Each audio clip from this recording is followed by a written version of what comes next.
नमस्कार दोस्तों, स्वागत है आपके YouTube channel top trending GK में। दोस्तों इस वीडियो में देखने वाले हैं एसएससी एमटीएस एग्जाम 19 मई 2023 को प्रथम शिफ्ट में पूछे गए जीके के सवाल जो मेमोरी बेस्ड क्वेश्चंस एग्जाम के बाद स्टूडेंट ने टेलीग्राम पर सेंड किए थे, और ये सभी सवाल आपके सामने सब्जेक्ट वाइज कवर करूंगा। यानी किस टॉपिक से कितने सवाल पूछे गए हैं, कौन से विषय से कितने सवाल आए हैं, वो भी एक्स्ट्रा फैक्टर सहित रहेंगे। आपको बता दूं 19 मई के बाद नेक्स्ट आपके जून में 13 जून से स्टार्ट होंगे एमटीएस के एग्जाम। तो आपका एग्जाम कब है, कमेंट सेक्शन में ज़रूर बताना। तो ये 25 क्वेश्चन पीडीएफ फाइल आपको ऑल शिफ्ट की एक साथ टेलीग्राम चैनल पर मिल जाती है। न्यू कैंडिडेट जो टेलीग्राम से नहीं जुड़े हैं, सर्च करना @trendgk, और वहाँ पर आप या फिर डायरेक्टली लिंक है डिस्क्रिप्शन बॉक्स में क्लिक करके ज्वाइन कर सकते हो। बात करें आज 19 मई के प्रथम सेट में जो जीके के 25 सवाल हैं, उनका क्या एनालिसिस है, किस टॉपिक से आए हैं। जैसे कि कला संस्कृति जो नृत्य उत्सव संगीत है, उनसे 4 सवाल आज पूछे गए हैं। साइंस से आज 3 सवाल आए हैं। करंट अफेयर्स से भी 4 क्वेश्चन हैं। हिस्ट्री से 5 सवाल हैं। भूगोल से 4 है। जनसंख्या या जनगणना से 1 सवाल आया है। पॉलिटी से 1 सवाल, अर्थशास्त्र से 1 सवाल, खेल खिलाड़ी से 1 क्वेश्चन, और पुस्तक लेखक से भी 1 क्वेश्चन पूछा गया है। शुरुआत करते हैं जो नृत्य उत्सव संगीत से सवाल आए हैं वाद्य यंत्र थे। तो पहला सवाल, अरशद अली खान किस वाद्य यंत्र के वादक हैं। तो रुद्र वीणा के ये प्लेयर हैं अरशद अली खान। और जो रुद्र वीणा के वादकों के नाम है, जिसमें आशित कुमार बनर्जी का नाम आता है और बाहुद्दीन डागर का नाम आता है। जिया मोहिनुद्दीन डागर भी एक रुद्र वीणा के प्लेयर हैं। हिंदराज देवेकर, ज्योति हेगड़े, बंदे अली खान, मुराद खान, नौबत खान, ओमराव खान, रजब अली खान, वजीर खान, बिंदु महादेव पाठक, अशित कुमार बनर्जी, रुद्रवीणा, असद अली खान, ये सभी वादक हैं रुद्रवीणा के। तो ये इंपॉर्टेंट सवाल है, रुद्रवीणा के वादक से पूछा हुआ। आगे बढ़े उससे पहले मैं आपको बता दूं, न्यू कैंडिडेट जो अभी तक मॉक टेस्ट नहीं लगाते हैं, टेक्स्ट बुक से नहीं जुड़े हैं, अभी भी आपके सामने बेहतरीन डील चल रही है टेक्स्ट बुक की तरफ से। 17 से 20 मई के मध्य यदि आप टेक्स्ट बुक पास लेते हो और टीटीजी की कूपन कोड यूज़ करने पर आपको एक्स्ट्रा इस कूपन कोड से टीटीजी की से एक्स्ट्रा 10% का डिस्काउंट मिल जाएगा, मैक्सिमम डिस्काउंट। टेक्स्ट बुक पास लेने से फ़ायदा क्या है, एक पास में 700 प्लस एग्जाम्स के मॉक टेस्ट कवर हो जाते हैं। किसी भी एग्जाम की तैयारी करते हो, SSC, banking, defence, railway, police exam की, आपकी स्टेट टीचर एग्ज़ाम की, 600-700 प्लस एग्जाम्स के मॉक टेस्ट एक ही पास में, और लाखों कैंडिडेट ऑलरेडी मॉक टेस्ट देते हैं। तो एग्जाम सा माहौल रहता है। मॉक टेस्ट लगाने से आपका कॉन्फिडेंस तो बढ़ता ही बढ़ता है, टाइम मैनेजमेंट बेहतर होता है, कौन सा सब्जेक्ट वीक के समय रहते हैं उसमें आप सुधार कर सकते हो। तो मॉक टेस्ट के बाद उसका विश्लेषण करो, कहाँ पर गलतियाँ हो रही है। यदि आप उसमें सुधार करेंगे, अपनी तैयारी को नेक्स्ट लेवल तक आप ले जाकर एक तरीके से रैंक हासिल कर सकते हो। लिंक डिस्क्रिप्शन बॉक्स में है, टेक्स्ट बुक पास से जुड़ सकते हो। टेक्स्ट बुक पास प्रो एक नया फीचर लॉन्च हुआ टेक्स्ट बुक की तरफ से, उसमें भी टीटीजी के कूपन कोड से आपको डिस्काउंट मिल जाएगा। पास प्रो में क्या है, प्रीवियस ईयर के मॉक टेस्ट आप अटेम्प्ट कर सकते हो, वो भी अनलिमिटेड टाइम आप री अटेम्प्ट कर सकते हो, और लाइव मॉक टेस्ट रहता है। अच्छे फीचर है, थोड़ी प्राइस ज़्यादा लेकिन बेहतरीन फीचर के साथ मिलता है, ताकि और स्मार्ट वर्क के तौर पर आप तैयारी कर सको। तो पहला सवाल, असद अली खान रुद्रवीणा के प्लेयर। नेक्स्ट सवाल, क्षत्रिय नृत्य के जनक कौन है। तो वो है दोस्तों श्रीमंता शंकरदेव। क्षत्रिय डांस जो असम का, श्रीमंता शंकरदेव इनके फाउंडर है, जनक है। मणिपुरी डांस के जनक कौन है, गुरु बिपिन। नेक्स्ट सवाल, मकर संक्रांति में किस भगवान की पूजा की जाती है। मकर संक्रांति में सूर्य देव की पूजा की जाती है। मणिपुरी नृत्य किसका प्रतिनिधित्व करता है।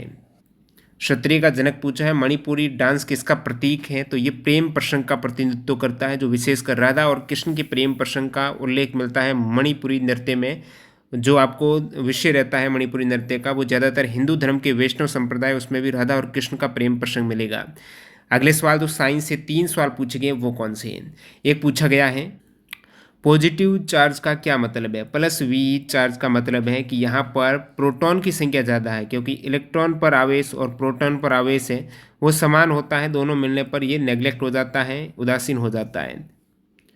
लेकिन प्रोटॉन पर आवेश है वो पॉजिटिव होता है। यदि यहाँ पर आपको प्लस वी चार्ज चाहिए तो इलेक्ट्रॉन की बजाय प्रोटॉन ज़्यादा होना चाहिए, तो इलेक्ट्रॉन की तुलना में प्रोटॉन ज़्यादा है, उस केस में आपका प्लस वी पॉजिटिव चार्ज हो जाएगा। तृतीय उपभोक्ता से सवाल पूछा गया है। तो यहाँ पर एनसीईआरटी क्लास 10th का टॉपिक है प्रबंधन वाला। तो उसमें आप देखेंगे पोषी स्तर में सबसे पहले उत्पादक आता है, जिसमें पेड़ पौधे, उसको जो उत्पादक को खाता है पेड़ पौधों को, प्राथमिक उपभोक्ता है जो शाकाहारी होगा, और प्राथमिक उपभोक्ताओं को खाएगा वो मांसाहारी हो जाएगा द्वितीय उपभोक्ता, और ज़्यादा मांसाहारी है जो द्वितीय उपभोक्ता को खाएगा। तो सबसे ऊपर जो चौथा पोषी स्तर है, तो तृतीय उपभोक्ता कौन सा पोषी स्तर है, आप कहेंगे फोर्थ पोषी स्तर। पहला कौन सा आता है, उत्पादक, दूसरा प्राथमिक उपभोक्ता, और तीसरा जो पोषी स्तर है वो द्वितीय उपभोक्ता। ये आप खाद्य श्रृंखला की चैन देख सकते हो, श्रृंखला है जिसमें ये सभी उत्पादक है, ठीक है। पेड़ पौधे अपना भोजन स्वयं बनाते हैं, जो कि वन में उत्पादक है। उसके बाद इन पेड़ पौधों को जो प्राथमिक उपभोक्ता खाएगा, शाकाहारी खाएगा, वो हो जाएगा प्राथमिक। उसके बाद इसको जो खाएगा, प्राथमिक उपभोक्ता को, हिरण को खाएगा बाघ, तो ये द्वितीय उपभोक्ता है। इसी प्रकार जो बाघ को खाएगा वो और ज़्यादा मांसाहारी। तो यहाँ पर आपको तृतीय उपभोक्ता का पूछा, तो आहार श्रृंखला का प्रत्येक चरण अथवा कड़ी एक पोषी स्तर होती है। स्वपोषी होता है प्रथम पोषी स्तर, जैसे आप उत्पादक बोलते हो ना, वो प्रथम पोषी स्तर है यहाँ पर उत्पादक, और वो स्वपोषी होता है पेड़ पौधे एक तरीके से। और सौर ऊर्जा का स्त्रीकरण करके उसे विषम पोषियों तथा उपभोक्ताओं के लिए उपलब्ध कराते हैं। विषम पोषी जो स्वपोषी को खाएगा वो विषम पोषी बन जाएगा। और शाकाहारी होगा, जो पेड़ पौधा उत्पादक को खाएगा वो शाकाहारी होगा। जैसे आप प्राथमिक उपभोक्ता बोलते हो वो शाकाहारी होते हैं। और द्वितीय पोषी स्तर होता है प्राथमिक उपभोक्ता, प्रथम में उत्पादक है, द्वितीय पोषी स्तर में प्राथमिक उपभोक्ता। और छोटे मांसाहारी या फिर जो द्वितीय उपभोक्ता रहता है वो तीसरा पोषी स्तर है, जिसमें मांसाहारी आ जाते हैं, क्योंकि वो शाकाहारियों को खाएंगे तो अपने आप मांसाहारी हो जाएगा। और जो बड़ा मांसाहारी होता है जिसे तृतीय उपभोक्ता कहता है, जो चौथा पोषी स्तर होता है, तो इससे संबंधित पूछा है। और यहाँ पर काफ़ी बार ये पॉइंट से भी सवाल आ जाते हैं, डायरेक्ट एनसीईआरटी में दे रखे हैं कि एक स्थलीय परितंत्र में हरे पौधों की पत्तियों द्वारा प्राप्त होने वाली सौर ऊर्जा का लगभग कितना परसेंटेज भाग खाद्य ऊर्जा में परिवर्तित होता है। जो पेड़ पौधे हरे पत्ते हैं वो सूर्य से ऊर्जा लेते हैं, तो उसका 1% भाग ही खाद्य ऊर्जा में कन्वर्ट होता है। और उनमें से नेक्स्ट पोषी स्तर तक जो भाग जाता है वो 10% जाता है, ठीक है, 90% वेस्ट हो जाता है। 100 जूल एनर्जी कंज्यूम हुई है तो दूसरे पोषी स्तर पर जाएगी तब वो 10 जूल हो जाएगी, तीसरे पर जाएगी तो 1 जूल हो जाएगी। तो 10% जैव मात्रा में कन्वर्ट हो जाता है। तो खाया हुआ भोजन की मात्रा का लगभग 10% जैव मात्रा में बदल जाता है, अगले स्तर के लिए उपलब्ध है वो होता है। तो हम कह सकते हैं प्रत्येक स्तर पर उपलब्ध कार्बनिक पदार्थों की मात्रा का औसतन 10% ही उपभोक्ता के अगले स्तर तक पहुंच पाता है। नेक्स्ट सवाल है, सूर्य की रोशनी की कमी से कौन से विटामिन की कमी हो जाती है। सूर्य की रोशनी से अपन को मिलता है विटामिन डी, और इसकी कमी से रोग हो जाता है रिकेट्स। रिकेट्स यानी हड्डियां आपकी कमजोर हो जाती हैं, ये जब विटामिन डी की कमी होती है उस केस में। अगला सवाल देखते हैं, करंट अफेयर्स से जो 4 सवाल पूछे गए हैं। एक सवाल है कि पेरिस स्थित जो संस्था है financial action task force, FATF, ठीक है, फाइनेंशियल एक्शन टास्क फोर्स ने 19 अक्टूबर 2022 को कौन से देश को ग्रे लिस्ट से बाहर किया है। तो ग्रे लिस्ट, जो ग्रे वॉच लिस्ट है, उससे बाहर किया है FATF ने पाकिस्तान को। FATF ये जो ग्रे लिस्ट है किन के लिए रखता है, तो वैश्विक जो मनी लॉन्ड्रिंग करते हैं या आतंकवादी वित्त पोषण करता है, कि आतंकवादियों को क्या है, वो जब शरण देंगे, अपने जगह पर रखेंगे, उनको पनाह देंगे, तो उनको वित्त पोषित कर रहे हैं, उनको क्या कर रहे हैं, वो पाल रहे हैं एक तरीके से आतंकवादियों को। तो पाकिस्तान को ऐसा कर रहा था तो उसको ग्रे लिस्ट में रखा था पहले, लेकिन 19 अक्टूबर को 2022 को ग्रे लिस्ट से बाहर कर दिया। तो भारत ने काफ़ी नाराज़गी जताई इस पर। FATF जो फाइनेंशियल एक्शन टास्क फोर्स है, इसकी स्थापना 1989 में G7 देशों की पेरिस में आयोजित बैठक में हुई। FATF का सचिवालय है वो पेरिस में है। अगला सवाल देखते हैं, 2021 में मेजर ध्यानचंद अवार्ड विजेता कौन है। अब 2021 में मेजर ध्यानचंद अवार्ड आप देखेंगे तो ये सभी 12 खिलाड़ियों को मिला है मेजर ध्यानचंद अवार्ड। तो इनमें से जो भी आपका विकल्प में था, जैसे कि नीरज चोपड़ा को मिला है मेजर ध्यानचंद, जैसे पहले राजीव गांधी खेल रत्न अवार्ड कहा जाता था, अभी मेजर ध्यानचंद खेल रत्न अवार्ड है वो कहा जाता है। तो मेजर ध्यानचंद खेल रत्न अवार्ड 2021 में नीरज चोपड़ा को एथलेटिक्स में मिला है, रवि कुमार को रेसलिंग में मिला है, लवलीना बोरगोहेन को बॉक्सिंग में मिला है, श्रीजेश PR को है वो हॉकी में दिया गया है, अवनी लेखरा को पैरा शूटिंग में, ठीक है, अवनी लेखरा पैरा शूटिंग में, सुमित अंतिल को पैरा एथलेटिक्स में, प्रमोद भगत को पैरा बैडमिंटन में, कृष्ण नागर को पैरा एडमिंटन में, मनीष नरवाल को पैरा शूटिंग में, मिथाली राज को क्रिकेट में, सुनील छेत्री फुटबॉल, मनप्रीत सिंह हॉकी, ये सभी को मिला है। राजीव गांधी खेल रत्न नहीं, मेजर ध्यानचंद खेल रत्न अवार्ड है। तो आप कहेंगे मेजर ध्यानचंद है, ये नाम कब चेंज हुआ, ये 2021 में हुआ था, 21 में ये 6 अगस्त को हुआ है। राजीव गांधी खेल रत्न अवार्ड का नाम 6 अगस्त 2021 को मेजर ध्यानचंद खेल रत्न अवार्ड रखा गया, जो कि 2022 में केवल एकमात्र खिलाड़ी को मिला है मेजर ध्यानचंद खेल रत्न अवार्ड, वो मिला है शरत कमल अचंता को टेबल टेनिस में। 2022 में अर्जुन अवार्ड है वो 25 खिलाड़ियों को दिया गया है, और 2018 में 19 का बताऊंगा, 19 में इन सभी को राजीव गांधी खेल रत्न अवार्ड दिया गया था। 19 पे दीपक मलिक और बजरंग पूनिया को दिया गया था, ठीक है, शॉर्ट पुट में दीपा मलिक को और बजरंग पूनिया को रेसलिंग में।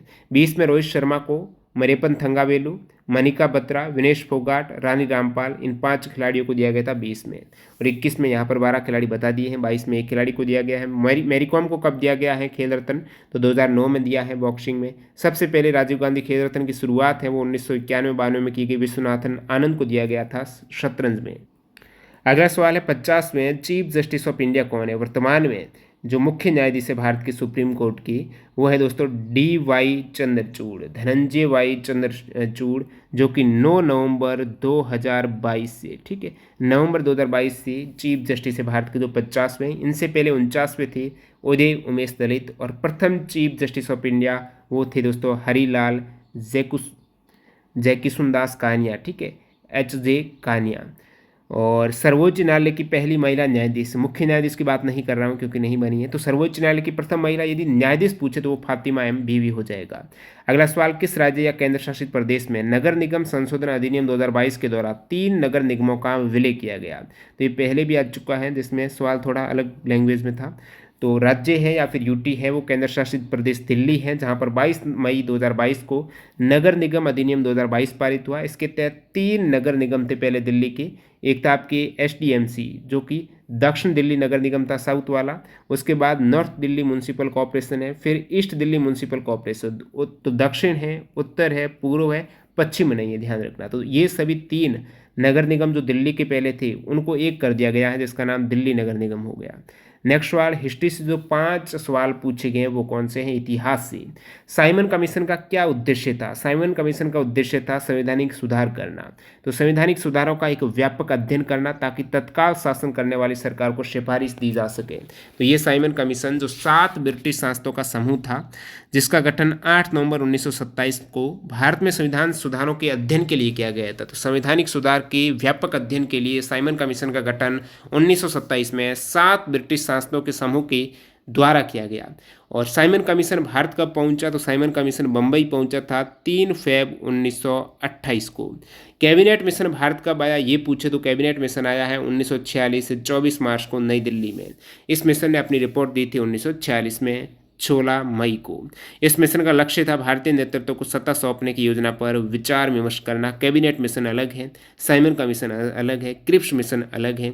इस मिशन का गठन, जो कैबिनेट मिशन है इसका गठन उस समय तत्कालीन ब्रिटेन के प्रधानमंत्री क्लीमेट एटली की पहल पर हुआ है। कैबिनेट मिशन में सदस्य थे वो 3 थे, स्टेफोर्ड क्रिप्स, पैट्रिक लॉरेंस और AB अलेक्जेंडर। क्रिप्स मिशन है ये 1942 है। क्रिप्स मिशन में सर स्टेफोर्ड क्रिप्स, जो कि लेबर पार्टी से संबंधित है, उसकी अध्यक्षता में भारत आया। चार्टर एक्ट 1793 से सवाल पूछा गया है। तो 1793 का जो ईस्ट इंडिया कंपनी का एक्ट है वो चार्टर एक्ट था, जिसमें कंपनी के व्यापार का जो ट्रेड का एक अधिकार है उसको अगले 20 वर्ष तक और बढ़ा दिया गया। नेक्स्ट सवाल, कुषाण वंश की दूसरी राजधानी कौन सी थी? कुषाण वंश की पहली राजधानी थी पेशावर, जिसे पुरुषपुरा कहा जाता है। ये कुषाण डायनेस्टी की फर्स्ट कैपिटल थी पेशावर। और सेकंड जो कैपिटल थी कुषाण वंश की, जो मथुरा थी, मथुरा कुषाणों की दूसरी राजधानी थी। कुषाण वंश जिसका शासनकाल है वो 30 से लेकर 375 AD तक रहा। और उसका जो प्रथम शासक था, कुषाण वंश का प्रथम शासक था कुजुल कड़फिसेस, जो इसका जनक या फिर संस्थापक मानेंगे। और कनिष्क कुषाण साम्राज्य का सबसे शक्तिशाली शासक था, उसके साम्राज्य की राजधानी पेशावर थी उस समय। उसके बाद मथुरा बनी सेकेंड। बौद्ध भिक्षु के रहने का स्थान कहलाता है विहार। विहारों में बुद्ध प्रतिमा रखी जाती है, और बौद्ध मठों को विहार कहते हैं, जहाँ पर बौद्ध भिक्षु रहते हैं। कौन सा पुरातात्विक स्थल भारत में नहीं है? जहाँ पर एक विकल्प था मेहरगढ़। तो दोस्तों मेहरगढ़ जो आर्कियोलॉजिकल साइट है, पुरातात्विक स्थल, ये बलूचिस्तान पाकिस्तान में है, न कि इंडिया में। यहाँ पर नवपाषाण युग के बहुत से अवशेष मिले हैं। और एक विकल्प में दोस्तों हुंसागी भी था। हुंसागी भारत में है, कर्नाटक राज्य के यादगीर जिले में एक तालुक है, जहाँ पर प्रारंभिक पुरापाषाण काल के अवशेष मिले हैं। अब आपको मैं बता दूं, मेहरगढ़ जो सवाल पूछा गया है, पुरातात्विक स्थल जो भारत में नहीं है, पाकिस्तान में है। यहाँ से सबसे पहले खेती की साक्ष्य, एवं हड़प्पा सभ्यता से भी पहले खेती की साक्ष्य वो मेहरगढ़ से प्राप्त हुए थी। अब जो स्थल और भी बताऊं विदेशी स्थल, बाकी मेहरगढ़ हैं, इसकी खोज है वो 1974 में हुई है। मेहरगढ़ की खोज 1974 में। इस स्थल की खोज फ्रांसीसी पुरातत्वविद जीन फ्रेंकोइस जार्गेज और कैथरीन जर्गी ने की थी 1974 में। नेक्स्ट यहाँ पर बात करें और पुरातात्विक स्थल जो भारत से बाहर है, जैसे कि मुंडीकक पुरातात्विक स्थल अफगानिस्तान में है, अमरी पुरातात्विक स्थल सिंध पाकिस्तान में, बालाकोट पाकिस्तान में, दम सादात है वो बलूचिस्तान पाकिस्तान में। सिंधु घाटी सभ्यता के स्थल की बात करें तो हड़प्पा है वो पंजाब पाकिस्तान में, मोहनजोदड़ो सिंध लरकाना पाकिस्तान, और सुतगादौर है बलूचिस्तान पाकिस्तान, चन्हूदड़ो सिंध में है, रंगपुर अहमदाबाद भारत में है। कोटदीजी सिंध पाकिस्तान में। रोपड़ पंजाब भारत में है। लोथल अहमदाबाद काठियावाड़ क्षेत्र में। आलमगीरपुर है मेरठ उत्तर प्रदेश में। कालीबंगा हनुमानगढ़ राजस्थान। सुरकोटड़ा कच्छ गुजरात में। बनवाली हिसार हरियाणा। धौलावीरा कच्छ गुजरात के ये पुरातात्विक स्थल है हड़प्पाकालीन। नेक्स्ट यहाँ पर जियोग्राफी से जो 4 सवाल पूछे गए वो कौन से हैं। विश्व का सबसे बड़ा महासागर कौन सा है, तो प्रशांत महासागर है विश्व का। पैसिफिक ओशियन है जो कि कुल वॉल्यूम में 50% वॉल्यूम अकेले प्रशांत पैसिफिक ओशियन का है। उसके बाद आता है अटलांटिक ओशियन जो कि 23% वॉल्यूम शेयर करता है। तो सबसे बड़ा पैसिफिक है, पैसिफिक के बाद अटलांटिक है, सबसे छोटा आर्कटिक है, ठीक है। और अटलांटिक सबसे बड़ा प्रशांत, उसके बाद अटलांटिक, अटलांटिक के बाद है जो भारतीय इंडियन ओशियन है, हिंद महासागर है वो। उसके बाद साउथर्न दक्षिणी महासागर है सेकंड सबसे छोटा है आर्कटिक, ठीक है, सबसे छोटा है आर्कटिक। उसके बाद साउथ ओशियन। तो क्षेत्रफल के अनुसार बड़े से लेकर सबसे छोटे तक महाद्वीप की बात करें तो सबसे बड़ा महाद्वीप एशिया है और सबसे छोटा महाद्वीप ऑस्ट्रेलिया है। एशिया के बाद अफ्रीका है, अफ्रीका बाद उत्तरी अमेरिका, फिर दक्षिण अमेरिका, फिर अंटार्कटिका, फिर यूरोप और ऑस्ट्रेलिया क्षेत्रफल के अकॉर्डिंग। जनसंख्या के अनुसार एशिया सबसे बड़ा, उसके बाद अफ्रीका है, नेक्स्ट तीसरे नंबर पर यूरोप है, फिर उत्तरी अमेरिका, दक्षिण अमेरिका, ओशनिया और सबसे कम जनसंख्या अंटार्कटिका में 0%। देश की संख्या के अनुसार महाद्वीप देखेंगे तो सबसे अधिक महाद्वीप है अफ्रीका में, देश है सबसे अधिक महाद्वीप जिसमें देश वो है दोस्तों अफ्रीका, 54 देश है। उसके बाद एशिया में 48 है, यूरोप में 44 है, उत्तरी अमेरिका में 23 है, ऑस्ट्रेलिया में 14 है और दक्षिण अमेरिका में 12, सबसे कम दक्षिण अमेरिका। मुरगांव बंदरगाह, मुरगांव पोर्ट कहाँ पर है, मुरगांव पोर्ट दोस्तों गोवा में है। प्रमुख बंदरगाह की बात करें तो कांडला पोर्ट गुजरात, जवाहरलाल नेहरू पोर्ट नाहवा छेवा महाराष्ट्र, जो मुरगांव बंदरगाह ये गोवा में है। मैंगलोर कर्नाटक में, हल्दिया पश्चिम बंगाल में है, पारादीप बंदरगाह उड़ीसा में है, एनोर तमिलनाडु में, तूतीकोरिन तमिलनाडु, कोच्चि केरला में है। ग्वादर बंदरगाह पहले भी पूछा हुआ है, पाकिस्तान के बलूचिस्तान में है ग्वादर पोर्ट। नेक्स्ट सवाल, क्षेत्रफल के अनुसार विश्व में भारत की रैंक क्या है। विश्व में भारत की रैंक क्षेत्रफल के अकॉर्डिंग 7वीं है और जनगणना के जनसंख्या के अकॉर्डिंग अभी पहली रैंक बन चुकी है भारत की विश्व में। तो कुल क्षेत्रफल भारत का जो 3287,263 है, ठीक है।